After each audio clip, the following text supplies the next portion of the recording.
Boy was surprised to realize his fake university recruiting hundreds of students. For Bartleby, this is not only a sudden disaster, it was a moral test. Tuition for these students totaled millions of dollars. Faced with this huge sum of money, his friends advised him to abscond with the money, but Bartleby's conscience wouldn't let him. He decided to gather all the students and prepare to reveal the truth of this fiction. But just as he was about to confess everything, one of the students stood up excitedly and expressed his heartfelt gratitude. When I got accepted here, it was the first time my parents ever said they were proud of me. These words touched everyone present. The assembly was originally planned to be disbanded, but it turned into a passionate speech. Shouldn't we all have the chance to be said yes to?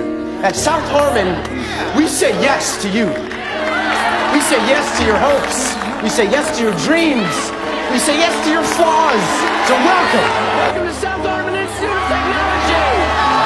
It all started a few days earlier. Bartleby received a list of college acceptances. Many of his classmates got into good colleges. He was the only one who didn't get accepted to any college. On that random afternoon, he had a thought. Since he couldn't get accepted into a college, why not start his own college? He put the notification letter into the photocopier. He took out the logo from the school's logo in a clever color change. Then he put on the name of a fake university. After a simple revision of the introduction, successfully created a college acceptance notice. But just one piece of paper wasn't enough to convince his father. His father was very serious about his son going to college. He believed that college was the only way for his son to succeed. His father pressured Bartleby constantly and warned him sternly that he had to go to college. Bartleby had to fabricate a lie to fake a college letter. To make the lie even better, he contacted a friend who was good at programming and asked him to help him create a fake college website so he could pretend he didn't know anything about it and wait for his father to hand him the notice and then read it out in a serious tone. Congratulations, you've been accepted!